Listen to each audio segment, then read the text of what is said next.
자, 오늘은 그 영어의 문장 중에서 생략과 삽입하는 그 구문에 대해서 한번 좀 설명을 들어보도록 하겠습니다. 이게 크게 어려운 그 문장들은 아닌데요. 우리가 이제 독해를 하다 보면은 중간에 생략되거나 또 삽입되는 그런 내용들이 나오거든요. 그럴 때 이제 거기 주변에 또 단어들이 어렵고 해석이 좀 잘 안 되고 그러다 보면은 그런 이제 간단한 내용들도 잘 파악이 안 되는 경우들이 있습니다. 그래서 한번 이번 시간에 한번 정리를 한번 해드릴게요. 자, 상식적인 선에서 생각하시면 됩니다. 생략이란 거는 우리나라 말처럼 생각하면 돼요. 중원부원을 하지 않는다는 얘기죠. 한번 앞에서 얘기했으면 그 다음에 굳이 또 언급을 할 필요가 없다는 얘기입니다. 물론 이제 우리가 일상생활에서 쓰다 보면은 했던 말도 하고 했던 말도 하고 하는 경우들이 있죠.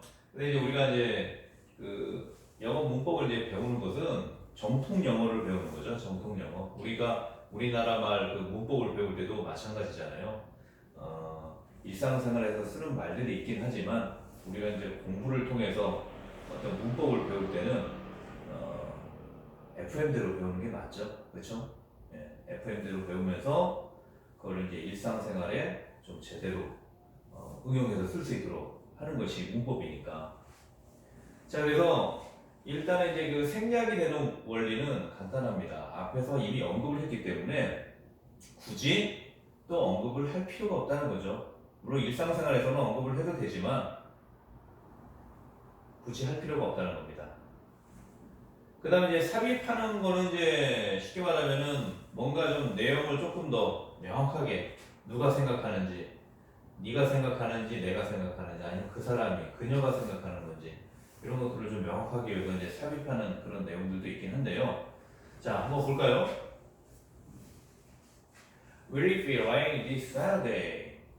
자, will이 이제 미래니까 this Saturday 이번 토요일 날, 그렇죠? 이번 토요일 날 비가 올까? 그런 얘기죠. 자, 지금 물어보는 말이 아니죠. 지금 비가 오는지 그거 물어보는 게 아니고 앞으로 이번 주 토요일 날 비가 오는지 원래 물어보고 있습니다. 그러면 이제 예를 들어서 주말에 뭐 어디 놀러 갈 그런 계획을 갖고 있어요. 그러면 비가 오면 안 되겠죠. 그럴 때는 안 왔으면 좋겠다. 그래서 I hope not 이런 식으로 이제 간단하게 표현하죠. 자, 엄밀하게 말하면 이제 it will not be raining this Saturday.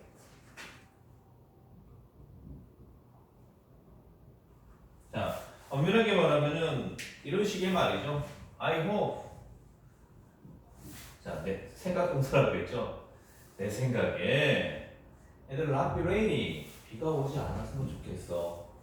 this Saturday. 이번 토요일 날. 그쵸? 자, 이런 식으로 길게 말하면은 앞에 말을 또 반복하는 거잖아요. 그쵸? 그러면 굳이 그렇게 할 필요가 없다는 거죠. 듣기 지루하니까. 이거 남만 안 온다. 이게 핵심 거죠. 그쵸? 얘만 남기는 겁니다. 얘만. 이렇게. I hope not. 그러면 우리가 무슨 말인지 알죠? 아, it will not be rain this Saturday. 이 말이 생략된 거구나. 그래서 남만 남았구나. I hope not.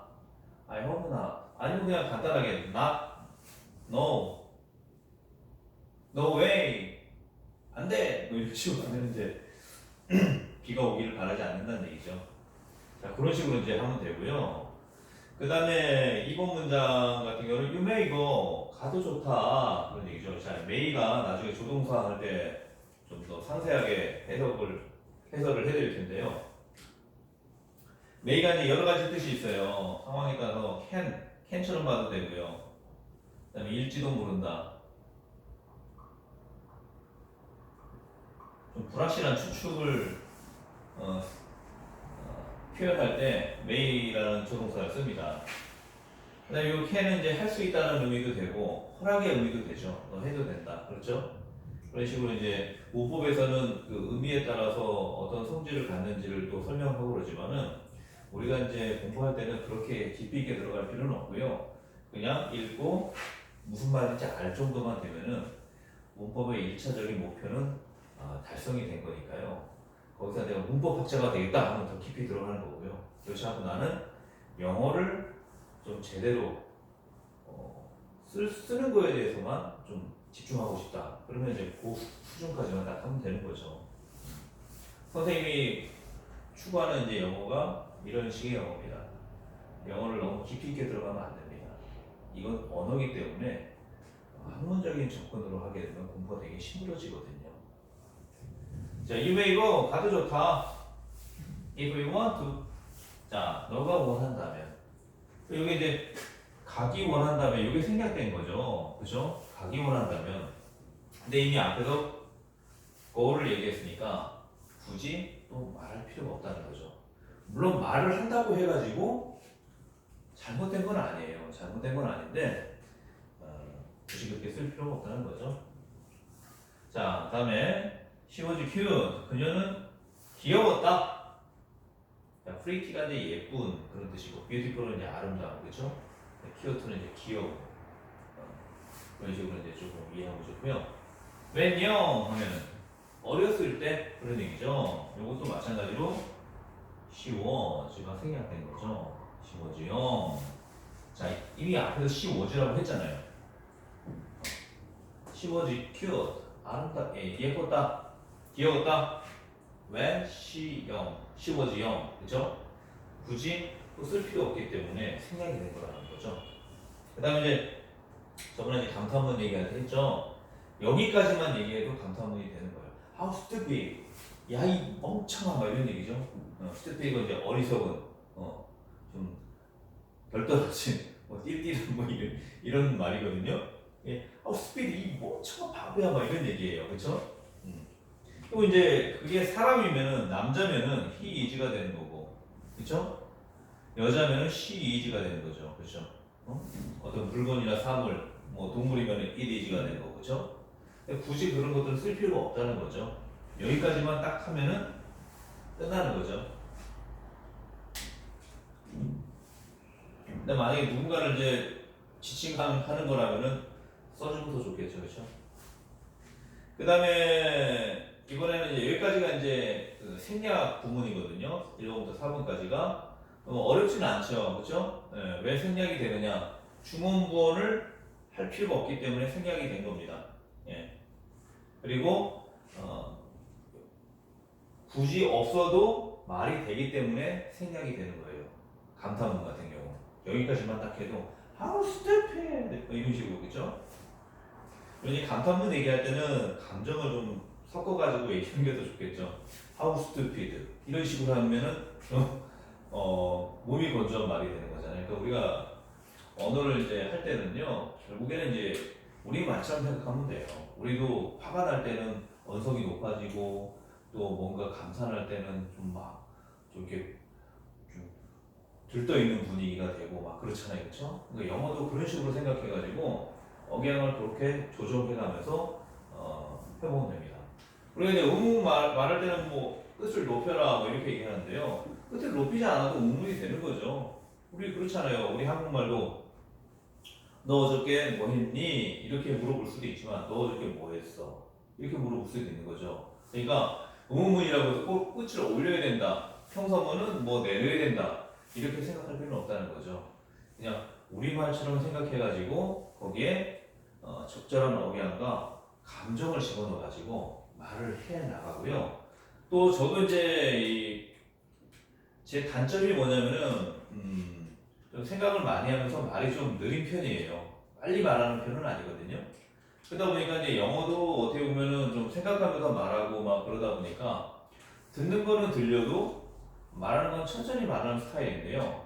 꼭 그런 것도 마찬가지입니다. 우리가 이제 항상 이제 영어 공부할 때 뭐 CNN 뉴스라든지 뭐 방송 이런 걸 많이 들어야 된다 그러는데 그거 듣다 보면은 이 사람들이 무슨 말 하는지 너무 빨라가지고 오히려 영어 공부에 역효과가 나는 경우들이 있어요. 근데 중요한 거는 일상 회화에서 만나는 사람들에 대해서는 그렇게 빨리 말할 필요가 없다는 거죠. 예. 그리고 자꾸 빨리 말하는 거에 강박관념이 생기다 보면요 말을 더 더디게 됩니다.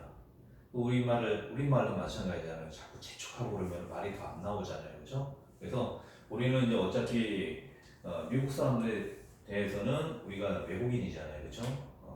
그 영어를 미국 사람처럼 잘할 수는 없어요. 쉽게 말하면 반대로 생각해 보세요. 미국 사람들이 한국말을 유창하게 한다고 해도 그게 정말 한국 사람처럼 유창하게 할 수 있는 건 아니죠. 왜냐?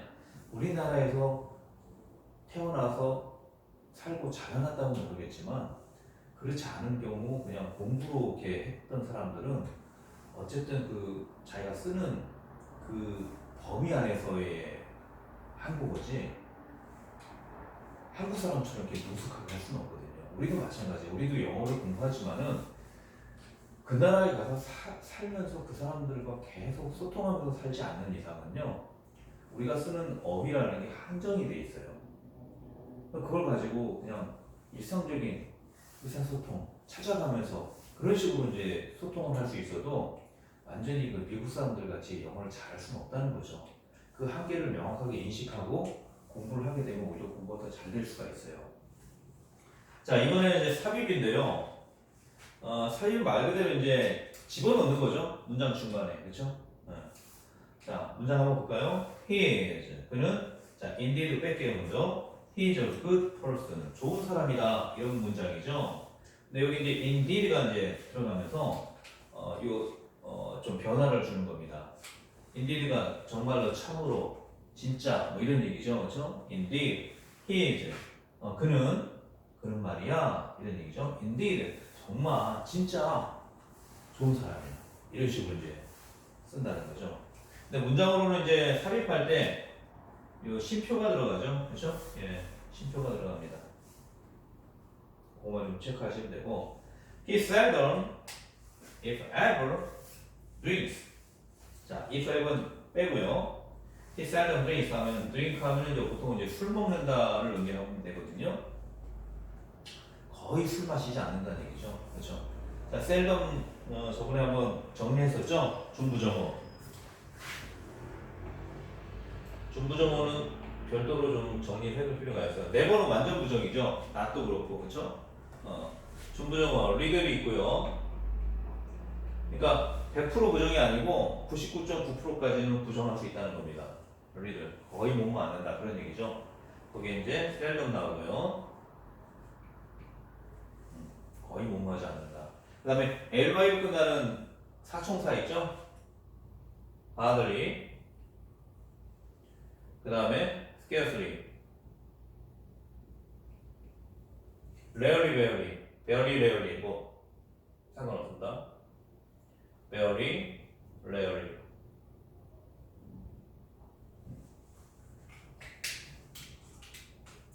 자, 이런 이제 ly로 끝나는 단어들 중부정어예요. 그래서 6개 쌍으로 해서 외워주시면 되고요. 자, if ever는 뭐냐면은 만약에 ever가 이제 어떤 뭐뭐 한 적이 있다. never의 반대말이거든요. never는 한 적이 없다죠. ever는 한 적이 있다는 거예요. 예. 그러니까 있다 손 치더라도 있다 손 치더라도 거의 마시지 않아. 그러니까 술 마시는 적도 있긴 하다는 얘기예요. 있긴 한데 거의 마시지 않는다는 얘기예요. 그래서 if ever를 이제 삽입해하고 집어넣은 거고요. 자, 여기는 이제 그 삽입 부호를 쉼표를 집어넣지 않았는데 이런 게 이제 어려운 거죠. 갑자기 이제 또가 나오네요, 그렇죠? 이런 것들만 이제 그 독해할 때 잘 파악을 할 줄 알면은 독해가 그렇게 어렵지 않습니다. 자, this is girl. 자, 이쪽은 소녀다. 어떤 소녀냐? who. 자, 관계대명사 who가 나왔죠. 선행사가 이제 사람이니까 그렇죠? is honest. 자, 얘는 일단은 뺄게요. 삽입한 거는 이제 먼저 빼고 해석을 하면 됩니다. 그래서 정직한 소녀다. 자, 이쪽은 소녀다. 근데 그 소녀는 정직하다. 이런 식으로 직독직해로 해도 됩니다. 항상 중요한 건 우리가 배워놓고 그걸 자꾸 활용을 해야지 자기 있게 되는 거거든요. 그래서 해석할 때 항상 직독직해로 그렇게 이제 해석을 해 나가고요. 요게 이제 왜 삽입구문이냐면은 내 생각에 내가 생각했던. 자, 얘는 이제 현재죠, 그렇죠? 얘는 과거죠. 무슨 얘기예요? 과거부터 그렇게 생각했다는 거예요. 한때. 지금은 모르겠어요. 지금은 정직한지 아닌지 모르겠지만 내가 생각했던 그 소녀. 그러니까 내가 과거에 생각했던 그 소녀는 정직하다. 그런 얘기예요. 자, 이런 식으로 이제 그 문장을 이제 삽입해서 집어넣기를 하는데요. 실무 같은 구조가 조금 이제 어렵죠. 중간에 이제 어떤 삽입구 없이 저렇게 나오게 되면은 특히 여기 뭐 또 거리나 뭐 아니스트나 이런 단어들은 어렵지 않잖아요. 근데 여기에 이 단어들만 조금 바뀌면요, 좀 어려운 단어들이 나오면요, 멘붕이 오는 거죠. 해석이 안 됩니다. 근데 적어도 우리가 해석은 못하더라도 구문은 정확하게 파악할 줄 알아야 된다는 거예요. 아, 얘가 끼어들어갔구나. 얘가 생각된 거구나. 이 정도를 알아야지 이제 영어를 좀 제대로 이해하는 거고, 영어는 어떻게 보면요, 선생님 오늘 얘기하지만 단어하고 수거를 일단 기본적으로 많이 외우는 게 맞고요. 근데 그거를 이제 이 문장을 통해서 외워야 됩니다. 무슨 얘기냐면은 단어만 딱 외우면 안 되고요. 그 단어가 한 단어당 한 문장씩 외워야 돼요. 그래서 단어 수거를 외울 때도 항상 그 예문을 같이 외우는 게 좋습니다. 외우고 또 잊어먹고, 그다음 또 외우고 또 잊어먹고, 그렇게 하는 거예요, 공부를 하는 거예요. 그래서 우리가 우리나라 말 배울 때도 마찬가지잖아요. 갓난아기가 맘마, 엄마, 아빠 뭐 이런 식으로 자꾸 말하면서 잘못된 표현하고 그러면 엄마 아빠한테 혼나고 막 그렇게 하면서 자꾸 반복하잖아요, 그렇죠? 어느한 거는 잊어먹고 또 반복하고 잊어먹고 또 반복하고 그거예요. 그거밖에 없습니다. 이걸로 무슨 어떤 뭐 심오한 원리가 있어가지고 뭐 우리가 철학 공부하는 것도 아니고요, 종교 공부하는 것도 아니잖아요, 그렇죠? 언어는 말 그대로요, 그냥 쓰는 말을 자기가 외워서 쓰는 거예요. 근데 이제 단어 같은 것만 좀 바꿔 놓으면 되는 거죠, 그렇죠? 그래서 기본적인 문장들을 패턴들을 익혀놔야지 이런 것들이 단어를 바꿔서 어떤 상황에 맞게 활용을 할 때 굉장히 유용하게 쓸 수가 있습니다. 근데 문장을 아예 안 외워놓고 단어 수거만 따로따로 외우잖아요. 그러면 공부는 해도 말을 못하게 되죠. 장문도 못하게 됩니다. 그래서 항상 중요한 거는 단어 수거도 당연히 외워야 되지만 더 중요한 거는요, 그 단어 하나 외울 때마다, 수거 하나 외울 때마다 그 해당되는 문장 하나씩 외워두는 게 좋아요. 그래야지 이렇게 해서 활용이 되는구나. 그렇게 자꾸 외우다 보면은 그게 이제 내게 되는 겁니다. 자, 오늘 강의 여기까지 마치겠습니다.